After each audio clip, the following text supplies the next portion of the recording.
Hello and welcome to another edition of Community Forum. My name is Joseph Feaster. I'm the host of the program. It's not often that I deal with so serious a subject, particularly with a person who is going to be bearing her soul about things that occurred to her in her life, which many of us wouldn't even want to talk about with our family and friends. But she's willing to come here today to talk with you about it. And I find that to be courage. We will be talking about a subject which for some of you might touch you as well. And so if that does, we hope that through this process and this sharing by my guests today that you will be able to find some solace, some release, and possibly make a contact which might be helpful to you. So without more, I want to say that as well, we're not only going to dwell upon the circumstances, we're going to dwell upon the triumph because she was able to overcome those adversities, and we'll talk about that throughout the program. So without further ado, I'm going to introduce you to my guest today, Juri Love. Juri, welcome to Community Forum. Thank you, Joseph, for having me.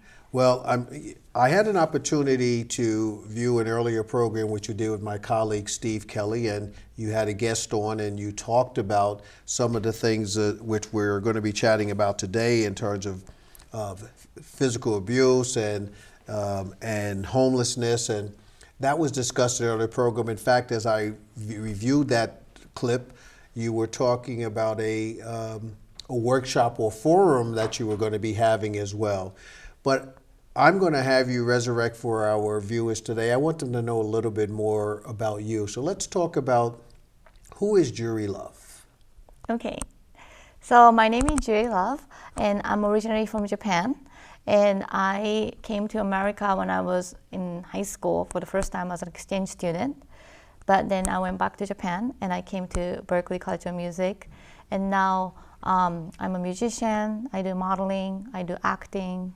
I'm a journalist, and I am a Rotarian from Foxborough Rotary Club, and also I volunteer at the Foxborough Cable Access, and I also started a nonprofit when I was 26 years old as a president and founder called Genuine Voices, and I ran it for 12 years, teaching music to juvenile offenders in the detention programs in Greater Boston area.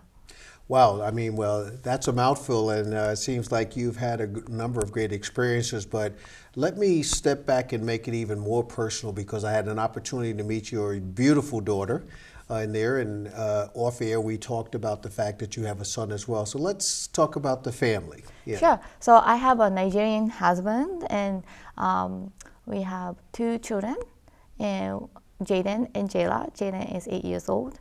And Jayla is 2 years old. She's going to be turning 3 soon. But they're all very cute mix of Japanese and Nigerian. And they both model, they act. And my son wants to be a pilot by all means, but he does karate, baseball, basketball, all sorts of sports. And he's interested in Titanics and histories and different things. Well, I like his name. My grandson, who I told you turned 9 years old recently, his name is Jaden, but we spell it Jaedin. But nonetheless, and has some of those same gifts, if you will, of things that they like to pursue. But I want to talk about and have us move towards, and I wanted our viewing audience to get a sense of you, Juri Love, the person.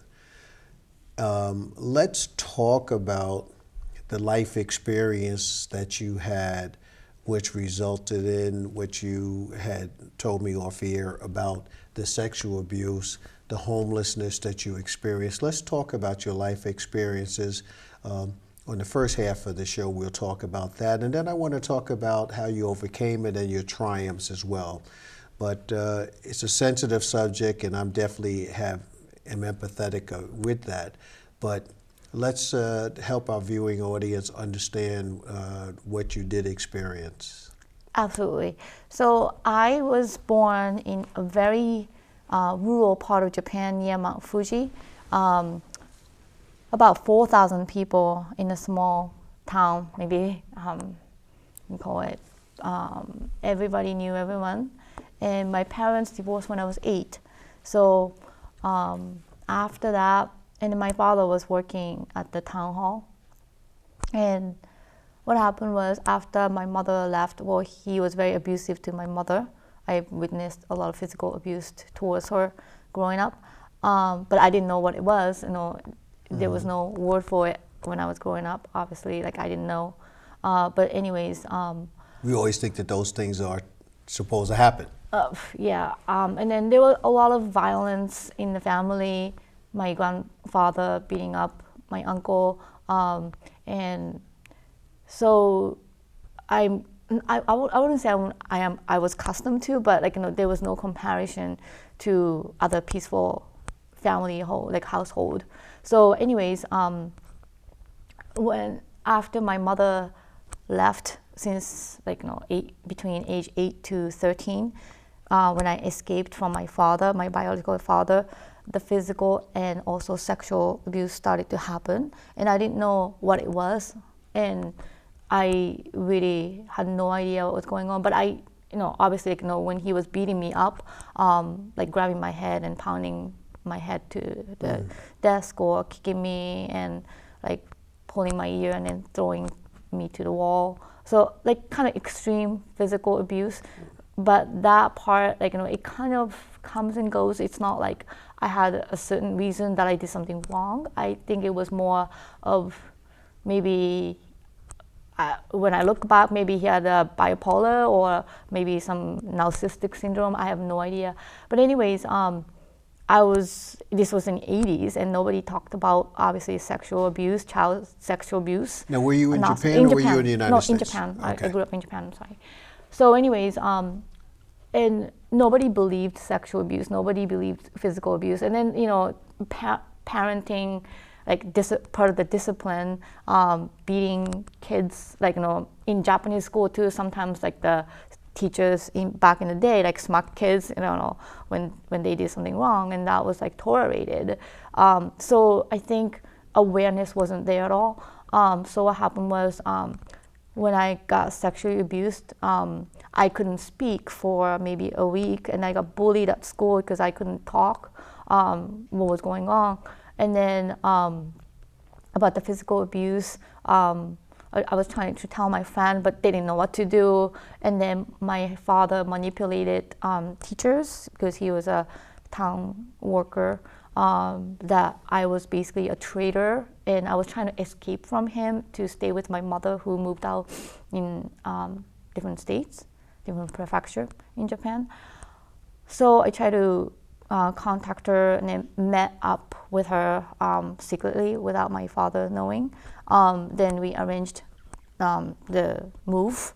Then he started to get so angry towards me, and then the abuse got worse. And then he started to manipulate everyone, relatives and neighbors, that I'm basically a traitor. He's a single dad trying to raise you as much as possible, and then what's going on. And then it really affected me. Especially the sexual abuse part. Now I can put it in the word, but when I was 18, 19, 20, I just really couldn't talk about it. And then when somebody asked me, if you asked me when I was 20, I'm 42 right now, if you asked me if you just met me and then what your fathers do, I would just start to cry. I just couldn't talk about it. And well, and again, and I'm just interjecting here for a moment, because I just have to say, I sympathize with you as a child. As a child who had to go through that, you probably had to feel a sense of isolation and loneliness, because you really couldn't get any assistance from anyone. As you said, your mother had left because of, obviously, of what she was experienced. For some reason, she wasn't able to take you with her, and it probably was because of the male domination in terms of your father. Well, she tried. she tried. So I'm saying, but your father wasn't Yeah. going to allow that Right. to happen, because I can understand that psychosis that we're talking about here in terms of the strong male control situation. And then you had no outlet because you couldn't get any relief at school. You couldn't get a relief with friends. So can you talk about this feeling of isolation? I would suspect that you felt as you went through, and it sounds like you went for, how many years are we talking about, Juri? Like 5 years of About, abuse. okay. Yeah. All right. Started, but I was just numb, and I was just pretending to be nothing was going on. I was actually getting really good grade. I was top 5 always at school, academically, and I was involved with sports, volleyball and track team. So I was very active. I was really good at hiding, and I think as a child, when extreme abuse like that is happening, I think I was just numb, really numb. Well, let's talk about, okay, you connected with your mom and you When I was worked 13. out an exit plan. Now, how old were you when you were able to, I'm going to use the terminology, escape from the situation? How old were you then, and did you remain in Japan, or did you then come to the United States? No, I remained in Japan. I was 8th grade. I was 13, 14, in between. And then, but what happened was she was remarried. And when I first told her about sexual abuse, she completely believed about physical abuse because she was also a victim from my father. Right. But then she could not comprehend about sexual abuse.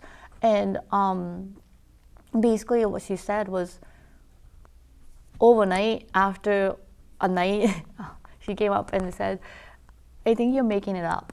Wow. So you really had no one. So basically, this was 14, 15. I had so much courage to tell her first time, but she didn't believe me. So I tried to commit suicide when I was 15. And then she found me when I was trying to cut my wrist with a knife. Wow. Because it was devastating. Well, sure, you thought that you would get the support and the understanding there, so you really had no one. Yeah. You know, and I can see in terms of it's affecting you even as we speak, as it should. I mean, your story is so powerful, and for you to be able to tell it, I mean, as I said at the beginning of the program, to basically to open yourself up to tell the story. So I'm going to try to transition. I'm going to try and transition because, I mean, this is a very touching and moving circumstance that you experienced. You talked about a period of homelessness, and again, was that here or was that in Japan? Yeah. Okay, so let's talk about that. You now 14 or 15, you reconnect, 13, 14, you reconnect with your mother, you try to explain to her what was happening, you attempted suicide around the age of 15. Were you then with your mother, or were you still with your father at that particular point in time? With my mom. But with your mom, you had already moved with her. So let's fast forward let's talk about the homelessness piece. You said your mom remarried, and so what was the period of homelessness? How did that occur? Yeah, so after that, I think as a teenager, like every teenager gets crazy, but I think I didn't know the word PTSD, but I think I was really suffering with PTSD, but I didn't know. And then my mom really didn't know. She put me to a psychiatrist and put me on medications and stuff, but it didn't work. And then I think we just didn't know what was going on. I didn't know what was going on. And then I think I was acting really depressed. And then at some point, I really wanted to drop off from high school my junior year. And so the last year we only have 3 years in high school, but the second year in high school, a period of time I didn't go to school. I was pretending I went to school, but I didn't go to school, and then I wanted to quit. And then at that time, some of my friend told me that, you know, you need high school diploma to pursue something later in your life, so you should stick to it until you graduate. So then I was involved with volunteering with the disabled people, and then that kind of changed my perspective about my trauma. And I was doing well, and I got actually a scholarship to come to America as an emissary, and I met Crown Prince, and Crown Princess now they are emperor as of May 1st of this year. Yes. So anyways, I was invited to Emperor's Palace, and then I was part of the kind of elite group that was sent from Japanese government to America. But anyways, after that, it was 2 weeks program, and I came back to Japan, and then I went back to Japan, and then one of my friends that I met during the 2 weeks program, we became best friends, was going back to America for 6 months. So I said, I want to go with you. And then my mom thought I was crazy. And then basically she thought I was really selfish and self-centered, despite all this past considered.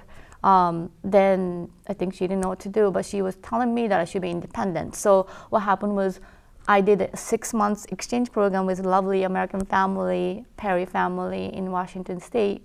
And then when I came back to Japan, after 6 months of program, and my sister was waiting at the airport, and then my sister said, "You cannot stay." I'm like, "What do you mean? Like, you're gonna come back?" And that's what our mom said. Okay, so we went back, and then the first day I came back from America, I stayed at the hotel with my saving that I had when I was working. Mm-hmm. So, and I became homeless. Well, do you communicate with either your father or your mother now? Not my father at all. Okay. I don't know if he's alive or dead. Okay. My mother, I communicate with her, but mm-hmm. not like really close. Okay. I mean, it's just when that situation happened, when you went back and your sister says, your mother says you can't live there, and you stayed in a hotel, did you stay in Japan at that point in time, or did you try to get back to the United States? So I stayed in Japan after that until age 21, so I was 18 to 21. So what happened was I was completely homeless about 2-3 weeks. I was just like staying with my friend or park or mm-hmm. 24 hours Denny's, like restaurant, mm-hmm. clubbing all night, like staying like with random people. But it just doesn't last like that. So sure. I actually found a job at the resort hotel near Mount Fuji, different area than where I grew up. Mm-hmm.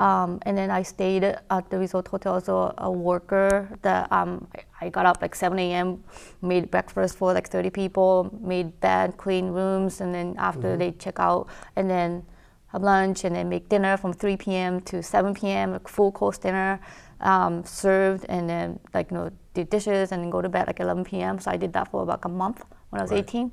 And then I made some money for a down payment for an apartment, and I started to live by myself. I got an apartment, and I started to work. So when I was 18, 19. Wow, I mean, it's just an amazing story.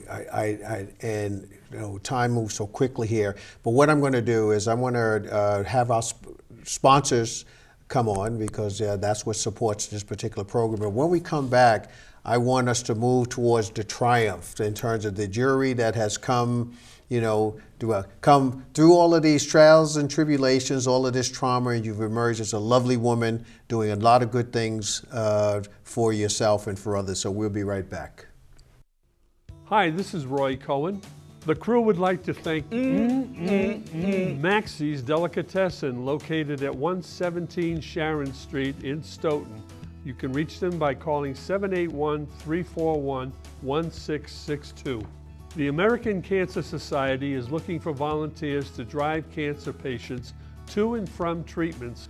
You can volunteer by calling 1-800-ACS-6662 or online at www.cancer.org. Ilsa Mark's Food Pantry and St. Anthony's Free Market is located at 2 Park Avenue in Stoughton.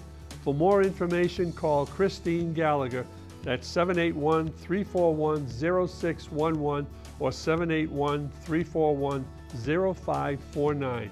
To get involved with Meals on Wheels, call Jessica at 781-344-8882, extension 2. The Stoughton Penny Saver. Our business is advertising your business in Stoughton. To advertise, call 781-344-4833. Community Forum showtimes here in Stoughton. You can see it on Thursdays, Fridays, Saturdays, and Sundays at 6 p.m., Monday at 8 p.m., Tuesday at 5 p.m., either on Comcast Channel 9 or Verizon Channel 28. If you have any comments or suggestions, contact us at communityforum1@yahoo.com.